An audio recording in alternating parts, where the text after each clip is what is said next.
আসসালামু আলাইকুম। প্রতিদিনের মতো কাজ শুরু করলাম রান্না করতে। মাছ ভুনা করব, কাইক্কা মাছ। কড়াইতে দিয়ে দিলাম তেল, তেলটা গরম হয়ে গেছে, দিয়ে দিলাম মাছ। মাছটা উল্টে পাল্টে একটু ভেজে নিব।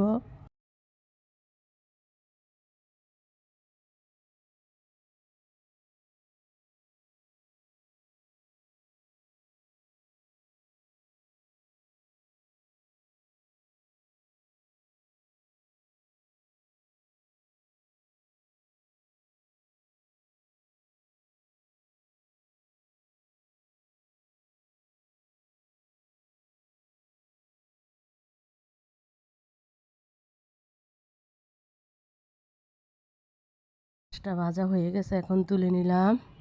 কড়াইতে দিয়ে দিলাম তেল, দিয়ে দিব পেঁয়াজ। পেঁয়াজটা একটু ভেজে নিব।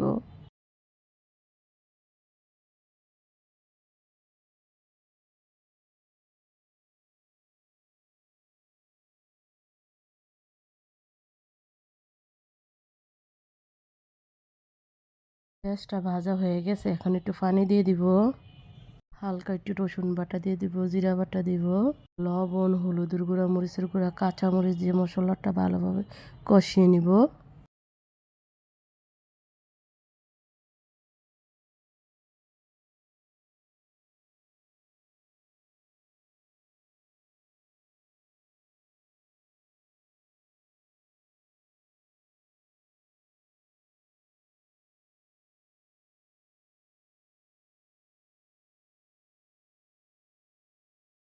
মশলাটা কষানো হয়ে গেছে, এখন টমেটো দিয়ে দিব। টমেটো দিয়ে একটু ভালোভাবে নেড়ে ছেড়ে দিব।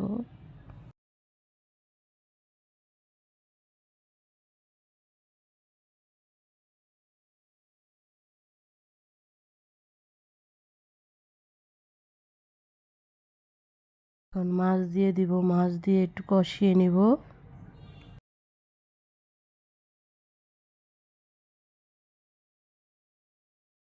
কষানো হয়ে গেছে, এখন পানি দিয়ে দিব।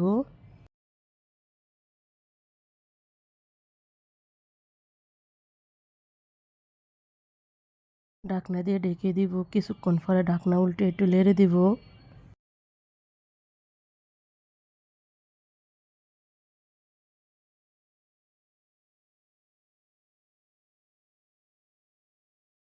ভুনাটা প্রায় হয়ে আসছে, এখন ধনিয়া পাতা দিয়ে দিব।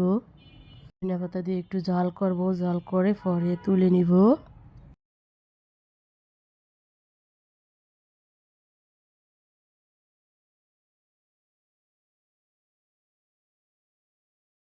ডিম বোনা করব। ফ্রাই প্যানে দিয়ে দিলাম তেল, তেলটা গরম হলে দিব হলুদ, লবণ, দিয়ে ডিমটা ভেজে নিব। লাল করে ডিমটা ভেজে নিব।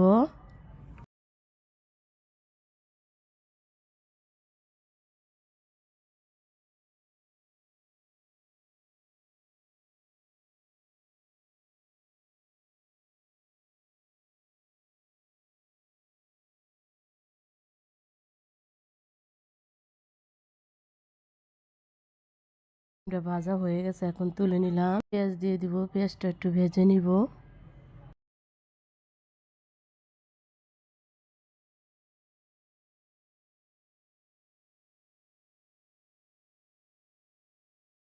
পেঁয়াজ ভাজা হয়ে গেছে, দিলাম একটু রসুন বাটা, জিরা বাটা।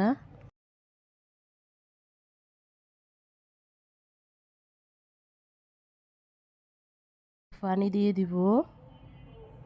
লবণ, হলুদের গুঁড়া, মরিচের গুঁড়া, কাঁচামরিচ দিয়ে মশলাটা একটু কষিয়ে নিব।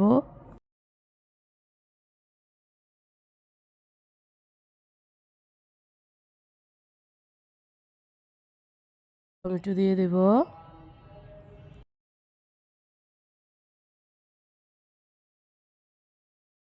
ঢাকনা দিয়ে ঢেকে দিব, কিছুক্ষণ পরে ঢাকনা উল্টে একটু নেড়ে দিব।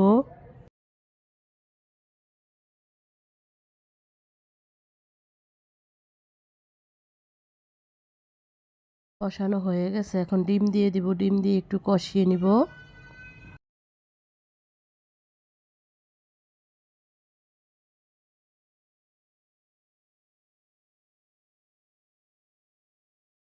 ডিমটা কষানো হয়ে গেছে, এখন পানি দিয়ে দিব। পানি দিয়ে ঢাকনা দিয়ে ঢেকে দিব।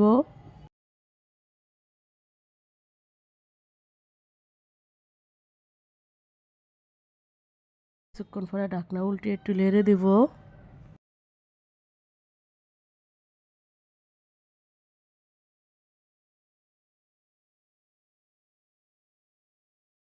ডিম বোনাটা প্রায় হয়ে আসছে, এখন ধনিয়া পাতা দিয়ে দিব। ধনিয়া পাতা দিয়ে একটু ঝাল করব।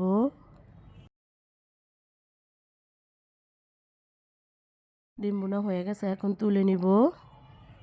শাক দিয়ে মাছের মাথা দিয়ে রান্না করব। পাতিলে দিয়ে দিলাম তেল, দিয়ে দিব পেঁয়াজ, পেঁয়াজটা একটু ভেজে নিব।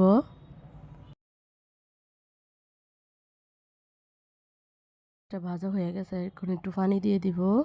একটু জিরা দিয়ে দিব, রসুন দিয়ে দিব, লবণ, হলুদের গুঁড়া, মরিচের গুঁড়া, কাঁচামরিচ দিয়ে দিব। মশলাটা ভালোভাবে কষিয়ে নিব।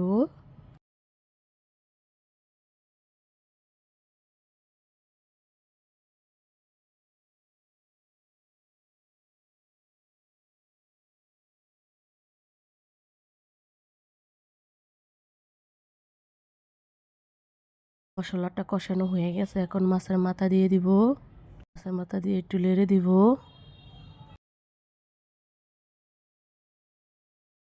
ঢাকনা দিয়ে ঢেকে দিব। কিছুক্ষণ পরে ঢাকনা উল্টে একটু নেড়ে দিব।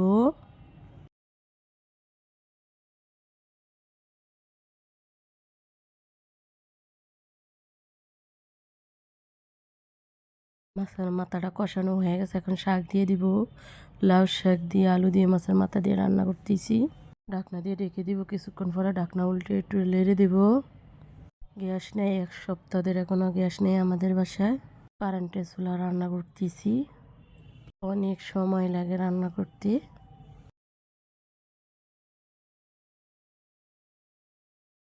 শাকটা কষানো হয়ে গেছে, এখন পানি দিয়ে দিব। তরকারিটা বলক আসছে, প্রায় হয়ে আসছে। শাকের তরকারিটা হয়ে গেছে, এখন তুলে নিব। শুটকির তরকারি রান্না করব। কড়াইতে দিয়ে দিলাম তেল, দিয়ে দিলাম পেঁয়াজ, পেস্টটা একটু ভেজে নিব।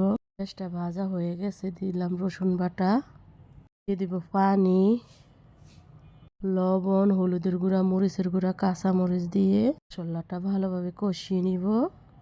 সপ্তাহ পরে আজকে এই দুপুরে গ্যাস আসলো। শুলে শুটকিটা রান্না করতেছি, আর অন্য রান্না হয়ে গেছে। কারেন্টের চুলায় রান্না করছি, ওগুলা ভাত রাঁধছি কারেন্টের চুলায়। মশলাটা কষানো হয়ে গেছে, এখন শুটকি দিয়ে দিব। এটা শুটকি আছে, শুটকি দিয়ে এই তরকারিটা রান্না করব। এটা কষানো হয়ে গেছে, এখন তরকারিটা দিয়ে দিব। মূলা, সিম, আলু দিয়ে দিয়ে শুটকিটা রান্না করব। ঢাকনা দিয়ে ঢেকে দিব। কিছুক্ষণ পরে ঢাকনা উল্টে একটু নেড়ে দিব।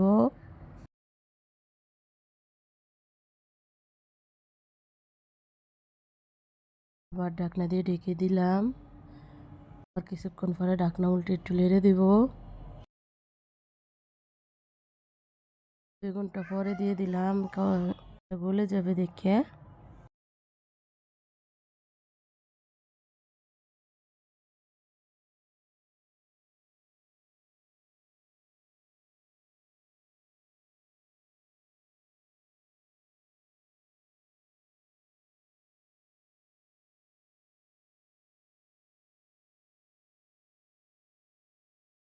এটা কষানো হয়ে গেছে, এখন পানি দিয়ে দিলাম।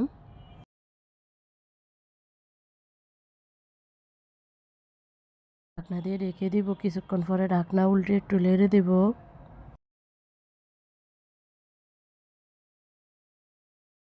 শুটকির তরকারিটা প্রায় হয়ে আসছে, এখন ধনিয়া পাতা দিয়ে দিব। ধনিয়া পাতা দিয়ে একটু ঝাল করব।